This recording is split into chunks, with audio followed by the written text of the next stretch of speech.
In 1995, drugs appeared in my life, and not just soft ones, but drugs like heroin, cocaine, etc.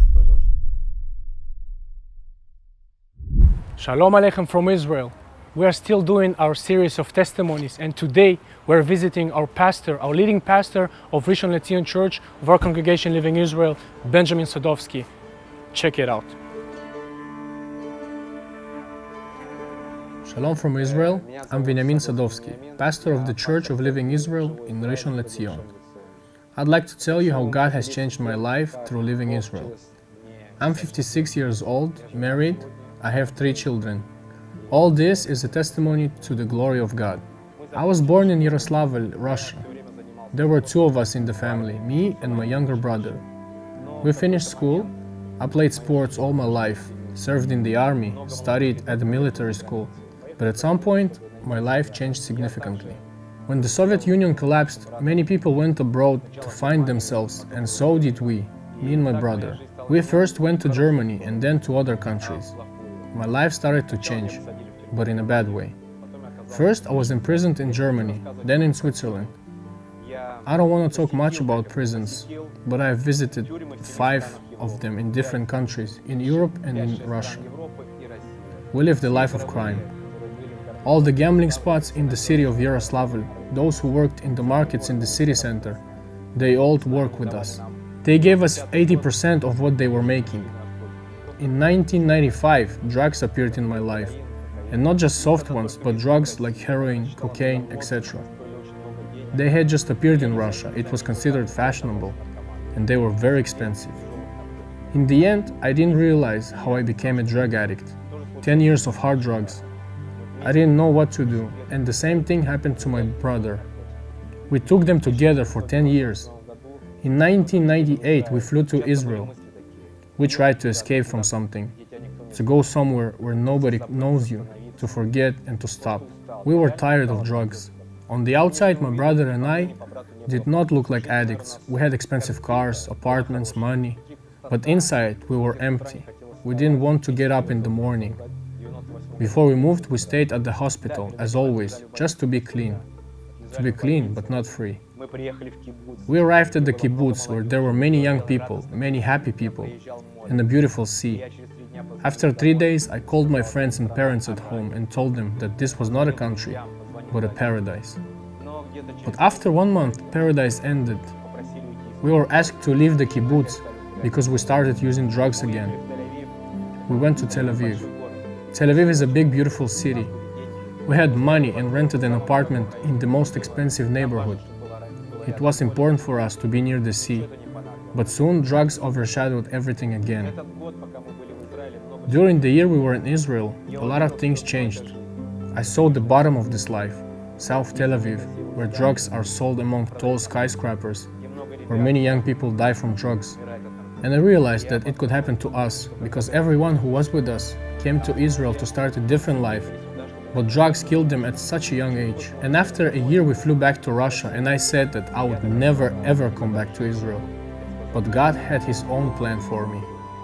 My younger brother Misha went back to Israel 6 years later, but I didn't. I lost a lot of friends.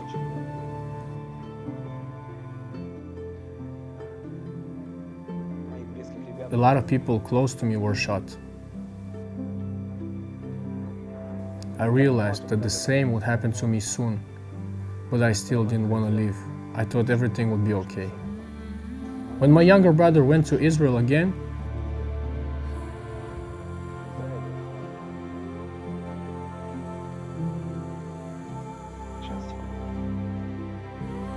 he found Christ in Israel. He started telling me about it. There were no cell phones back then, so he wrote me letters. I called him 2-3 times a month, and I did not understand what happened to him. He told me that he wasn't smoking or using drugs. He lived an honest life. Sometimes I wouldn't understand things he said, but he told me that they were praying for me. Once I told him, maybe I should send you my photo, because how can you pray for me if you are in Israel and I'm in Russia? At that moment, I had a turning point in my life, and I realized the power of prayer. I realized that despite everything I had said before about Israel, I wanted to return. I bought a ticket and flew to the church living Israel in Haifa. I repented and received Jesus into my heart. I quickly received complete healing and total freedom from my addiction. I used to think I just wanted to quit drugs and live the life I had before. But I realized that I don't want that anymore. I wanted to serve God, and I wanted to serve people who have the same problems that I had. I declared that in front of God and committed myself to Him. A year later, I went to serve in Beersheba, a city in the south of Israel, where a new church was being started. I was there for 1 year. A year later, when the church was built and the rehabilitation center was ready, we were brought back to Haifa and another ministry began there. Later, in 2009, my pastor told me that a ministry is opening in Germany. There are a lot of Jews and Russian-speaking Germans. And then 2 German churches asked Living Israel for help in rehabilitation ministry to those people who are dying from drugs, alcohol, and emptiness in their lives. I served in Germany for 2 years. We started 3 ministries in 3 different cities in Germany. I also met my wife there. We got married and served together for another year. We returned to Israel when the ministry in Germany was already transferable, and after several years of ministry in Kiryat Bialik, we had a daughter and a son. And after that, my pastor told me I should go to the center of the country. I had 2 years to transfer the ministry and prepare disciples. So I went to the center, to the Rishon LeZion. Here our church started with 4 people. We started it in the house where my family lived. Today it has over 100 people. We have a youth ministry that never existed before in Living Israel. Today we have 4 churches, 1 rehabilitation house, 1 community house, and a youth house. Today many young people are serving in the Israel Defense Forces.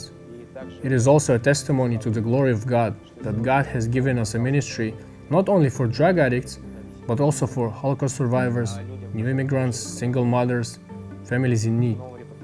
For all this, I thank our Lord Jesus Christ.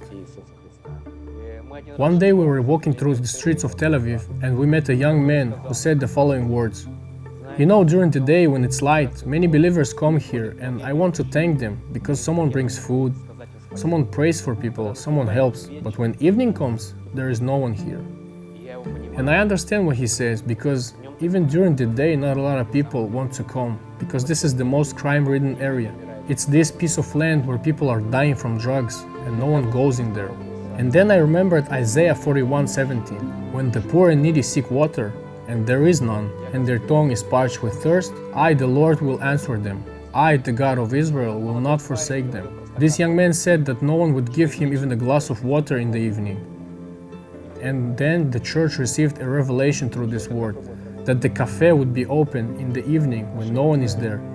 So our cafe in Tel Aviv is open every day from about 4 to 8 p.m., feeding the needy and the burdened so that people could at least have a glass of water, a glass of tea, a meal.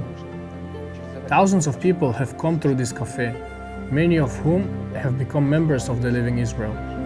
Our guys cook food and tell people about Christ, share their testimonies, and show that if it worked for them, it would work for those who come to Him. Do you feel like you deserve to live a life that you live right now, given the things that you have done in your past?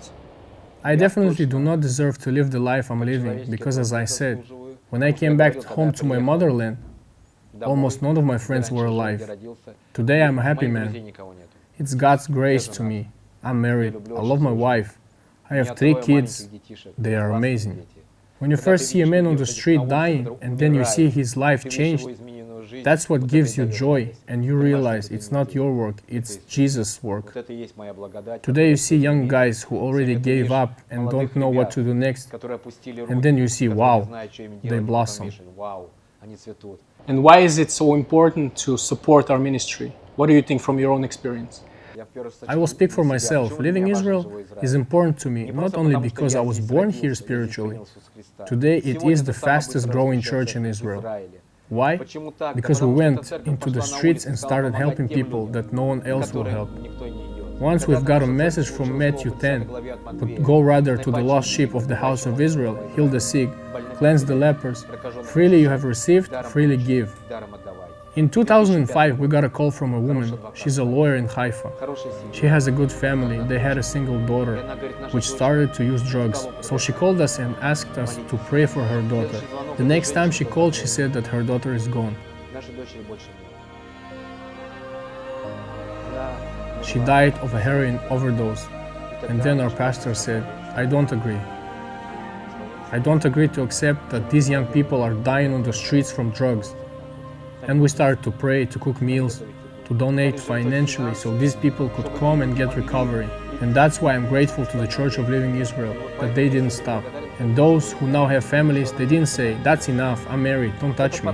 Some grew up, served in the army, enrolled in a university like you. They did not say, don't touch me, I need to get a college degree, but kept serving God. This is the proof of God's glory.